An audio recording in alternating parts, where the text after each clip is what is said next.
Welcome to Inspired by Design, the podcast where we explore the tools, stories, and insights to help you rediscover your authentic self and navigate life with less resistance. I'm Katie Rupert, a former hustle and grind overachiever on a thrilling and messy journey. I love to share what I'm learning and help others in self-discovery using human design. So, if you're seeking a way to move forward, let me be your weekly mindset coach and share stories to inspire you to action towards your unique purpose without the force or burnout. Welcome back. Glad to have you this week. I have so much happening, so many fun things going on, and I can't wait to share this idea with you and just kind of catch you up on what's happening over here. I hope you enjoyed listening to last week's episode with Katie. I'm just beyond jazzed about this wellness retreat happening at the end of June because, first of all, there's so many things that you can't do all these modalities and healing ideas and sample all of this, fun, energetic work in one place like anywhere else. So I'm stoked that it's being offered close to home for me, especially. And yeah, I'm really jazzed about that. I'm really excited about the summer. Kids are off school. We're finding fun things to do around the city together and trying to enjoy the weather. Hopefully you're having some fun too and making time for that. But today I really wanted to talk about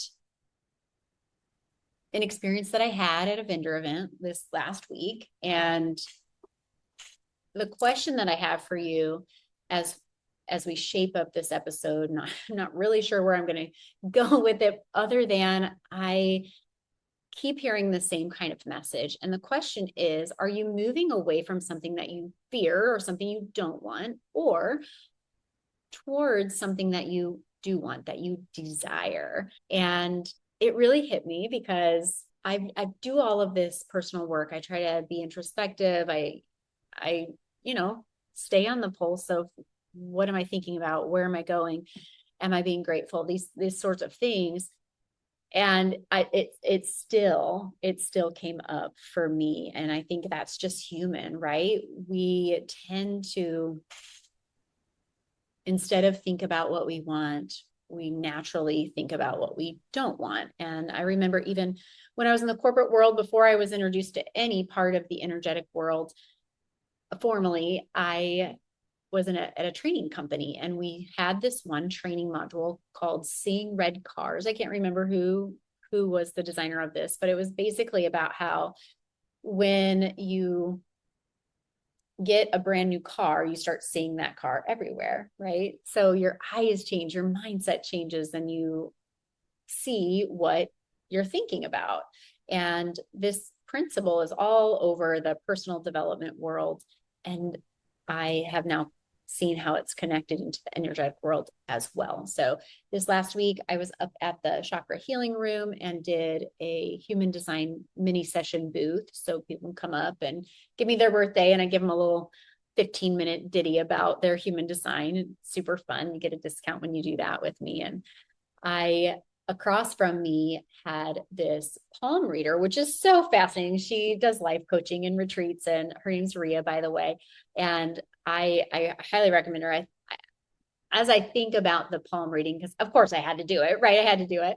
And as I think about it, it's not about, here's what I predict about your life, or here's what your life is going to be like based on the lines on your hands, right? Like, that was not the point. But what it really ended up being for me, a lot of insight, questions, almost like journal prompts for me to be introspective and clean up my side of the street, if you will. Like, are you giving attention to this or that? And one of the big things in this session is one that I see show up everywhere. It's human design, it's neuroscience, it's in coaching, it's in positive psychology, it's in spirituality. That the idea that she gave me was that success for me really wasn't the question. The question is, how am I approaching it? Was I working hard because I was excited about what I'm creating and moving towards abundance in my life? Or was I working hard because of a fear of failing or of a scarcity or lack mindset. I don't want that. So I'm running away from something I don't want. And what she asked me to consider is, how can I turn towards what I do want? And even if my mind says same actions, same goal, it's a different energy. And that really got me thinking about how we spend our lives on thinking about what we don't want. It's not enough money, not enough time. I'm going to make the wrong decision. People are going to judge me if I do it that way. I'm failing, right? But what if the direction that you're facing matters more than the speed of what you're moving towards, or how correct your actions are, how exact they are? What if it's not about the how to, but the vision itself that you're moving towards, right? And part of this is just, okay, duh, right? Like, of course, this makes a lot of sense. But this aha moment happened to me through this book I'm reading called The Magic. And it's all about the 28-day gratitude practice. One of the days was about something difficult in your life. And I remember you write out, so you, in this practice, you write out 10 things that you're specifically grateful for and why you're grateful for them. And on this day where I was focused on something negative and where is the gratitude within this circumstance, I kept saying things like, I'm so grateful that I don't have to this, or I'm so grateful that I'm not in this same energy, or I'm so grateful that I don't have to deal with that anymore. And that is actually the same thing that I'm talking about here. That's what I don't want, that I'm running from. It's switching and flipping the script and thinking about, okay, so since I don't have that anymore, what is the positive that I get out of that? Well, I am so grateful that I am free to make my own choices, or whatever it was, right? So it took some intention to turn from, I'm grateful for what I don't have to deal with anymore, to I'm so grateful for this that I get to experience. And it's the same kind of thing, right? So if you can imagine yourself standing and facing scarcity, okay? I mean, I feel like everyone can kind of relate to this, right? Like, is there going to be enough? Think money even. You're looking at it. Is there enough? Can I budget this? I'm thinking about it. I'm planning around it. I'm trying to avoid spending too much or giving too much of my energy, whatever. And so even when you're making progress, your attention is locked in on, I hope this works out, or what basically what you don't want, right? Now I want you to imagine turning around 180, right? The challenges, the circumstances haven't disappeared, but now you face possibility. You're facing creativity, abundance, growth, connection, and you're looking at what it is, the possibilities, the thing that you're wanting to see come to life, not what you want to avoid having happen. Sometimes the biggest shift is not your circumstances. In fact, I talk about that all the time. Like, how can you live solid in faith, with heart, with your authentic self, even inside of that chaotic or the circumstances that you have? It's just changing the way you face. So another thing that really felt aligned with me is, as I started to study for the moon workshop that I do each month. So, what's the full moon and the new moon coming up? What are some of the energies around it? How can you set some intentions, some goals that are for your life? What it is that you're creating? What it is you need to release and let go of to make room for what you're creating? And at first glance, maybe they seem unrelated. So just a quick breakdown. June, for example, human design gate 35, it wants a new experience. Human design gate 45, second week of June, it's leadership, it's resources.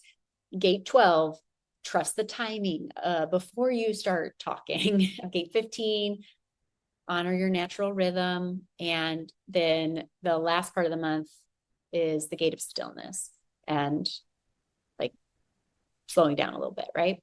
So underneath all of those energies that we're about to encounter here in June, or we are encountering here in June, it's the same question. Can you trust yourself enough to move towards what you desire instead of reacting to what it is that you fear? So if you break it down a little bit more, this first week, like when you're listening to this, we're still in gate 35 as we started. Are you seeking change because you're inspired by it or because you're uncomfortable? That's the question. Next week, am I leading from trust or from scarcity? See how it's so similar, right? That third-ish week of June. I probably should have written down the dates. I guess I could look them up for you. You know what? I will put them in the show notes so you can like have the question and the exact days in case you're curious. So gate 12, am I forcing my doing versus trusting the timing? The following week, can I just stop fighting what's natural for me, where my energy wants to go? And then that final week, can I trust that stillness is also productive? Oh, I love that one. So the theme is an action and a theme is trust. And if you are in a spot where you are facing possibility and you're trusting that where your attention goes, your energy will flow there and there's less resistance. If you can put your trust in your body, in your wisdom, in where you're headed, what you're trying to create, not what you're trying to avoid, then you're creating that trust with yourself. It's having your own back in a different way than the mind can provide. So a few examples that you might apply this to, right? So money, of course. Fear would say, I need more money. There might not be enough. I might run out, right? Abundance or facing possibility is I can always create more money. It allows me to support the experiences that I have. I can give and I can enjoy my money. It's coming to me, right? Same actions, different focus. You can do this with health. Fear would be like, I got to exercise so I don't gain weight. Ooh, that one's one that I did most of my life. Abundance possibility says, I want to move because I love feeling strong. I love feeling energized. I love feeling vitality. In your business, you could say the facing fear or lack is like, I got to keep posting every single day so that I don't mess up the algorithm and everyone's going to forget that I even exist. Or it could say with abundance, I want to share this because I'm excited about this valuable idea that I have, or this is what I'm really good at. I just want to share this with the world because I think it has value.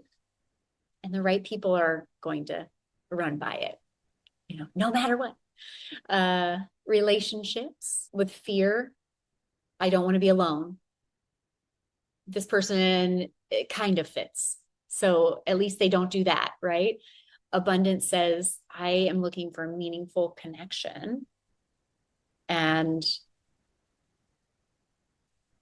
the whole point is like, the actions might look identical, but your experience, the energy of what you are having your day to day, like this is what we're doing, right? We're living every single day. So if you're going to do the actions anyway, why not have that sense of abundance, a sense of creation, a sense of moving towards what you want and not always having to live in that fear of running away from something. I took this 180-degree practice and it was not easy. It's so nice now. I've experienced so much of this over time and it's like a light bulb, same thing. It would have been nice to know, but I knew that I was living from lack and scarcity in my first business that I built because it was always like running out of time and I've got to do more and I can never have enough. It wasn't a stop and say gratitude for all of the things that I did create. It was what next? What next? Oh my God, I'm going to die if I don't do more, or it wasn't done yesterday. Like that is just scarcity and it's stressful and it's hustle. And I have a different experience today If my body says, oh my gosh, I want to create a pampered chef sale, I do it, and it's fun and I'm enjoying it, and it's totally unattached to the outcome because I've got so much freedom and flexibility in when creativity strikes, when I'm moving towards what I want, building this business, creating a podcast that has value for the people that listen to it, meeting with people, helping them find a fresh approach to deal with overwhelm and burnout, and a way that you can't just learn in school with working with your energy, helping people understand they're not crazy and that they already knew inside of them. They just have to uncover and unlearn some of the things that aren't working for them instead of doubling down on it. So really, this is something I've been in practice with. And I think it's really valuable that this reading that I had reminded me that, hey, this work is not done. Like, our natural state is to run away in fear, but we can intentionally take that 180-degree turn. So it was a good reminder for me to get not even back on track, just, hey, look, in this area, you have some more opportunity for abundance and purpose and creation in your life. It can be even better than what it already is. I'm grateful for that. So as I wrap up this idea, I want to know if it resonates with you, if you've been practicing this, or maybe you needed the reminder. Maybe you just needed the reminder because this is something that you've already been practicing. And I imagine that a lot of you have it, at least in some areas, but maybe there's another area that it's time to make that 180-degree turn and start moving towards possibility, start moving towards what you do want. And know there's no scarcity there. You're still going to do all the same things, and you can just enjoy them a little bit more, have a little more energy with them. So the next time you're stuck, the next time you're feeling that, depending on your type, maybe it's frustration, maybe it's overwhelm, bitterness, disappointment, ask yourself first, what is it I'm trying to avoid? What am I running from by taking these actions, these behavior? And see if you can identify that. And one small step that you could take towards something that you do want, like that equal and opposite, not away from fear, but towards desire, towards possibility, towards the life that you see, the vision that you have for your life. Fear and scarcity, they don't disappear if you ignore them.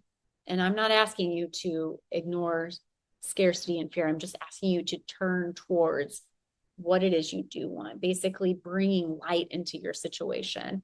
They just lose power when you stop facing them, when you stop giving them all of your power, all of your attention. So awareness is what I'm asking you to consider. And me too. I'm, clearly doing this podcast to reiterate what I am turning towards. So I hope that it supports you as well. And know that the biggest shifts are not changing your whole life up. It could just be a simple mindset shift, turning towards what it is you do want. So what is it that you want to face this week? Today, let's start with just today. What is it that you want for your day? Where do you find your gratitude today? What are you creating? What are you excited about? Let's focus on those things. And if you catch yourself avoiding, focusing on the things that you don't want, once you become aware, just remember that you have that power within you to turn. And you can do it over and over again if you need to. So that's what I have for you today. And I thank you for listening. I appreciate every one of you that download, that you share this episode or any episode that helps. I am so grateful to each and every one of you who listen, because while I don't need you to listen, and like I said so many times, it's like, I would do this podcast even if not one person listens, but I am so grateful when you do, and that it can help beyond just me. So thanks for listening. If you want to contribute to this conversation, if you have an example, if this has made a difference in your life, focusing on what you do want versus what you don't, and you've made that switch into facing abundance versus walking away from scarcity, I want to hear about it and be encouraged by you and your story. You can do that through our Google form. There's a question and answer form. I'm on Instagram, and then Facebook. There's a free group you can join called Inspired by Design with Katie Rupert. And we have conversations in there. I share events and stuff in there as well. So I hope that you'll join that. And until next week, have a great one. Bye. Thanks for tuning in to Inspired by Design with Katie Rupert. If today's episode sparked something in you, I'd love to hear about it. Share your takeaways, subscribe, or even leave a review to help others find the show. For more tools and insights, visit my free Facebook group. And until next time, keep embracing exactly who you are and move forward one inspired action at a time.